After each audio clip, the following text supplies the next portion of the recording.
Para sa mga newborn baby girl dyan, mga momshies, meron ako nitong 3 set ng onesies. Super ang ganda ng quality, as in, pang mall quality talaga siya. Ito yung first na damit ni baby. So may nakalagay dito na mommy loves me. Super ganda, as in. At super cotton talaga siya, mga moms. Ang quality talaga niya, ay nako, hindi siya mukhang cheap. Ito naman yung second onesies natin, mga moms. So ayan, pa heart yung pa-design niya.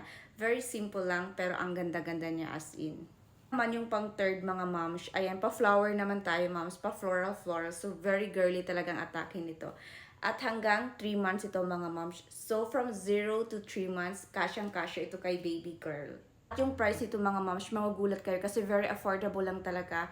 So, 110 lang each nito kasi nga 3 set na siya na onesies. So, mga 330 lang talaga yung isang set nito. Very affordable kasi sa mall, if bibili kayo ng mga paganitong set, ay naku, mga moms, mga abot talaga yan siya ng mga almost 1K. Kaya super happy ako, mga moms, at nagulat talaga ako kasi nakita ko siya, ay naku, hindi talaga siya mukhang cheap.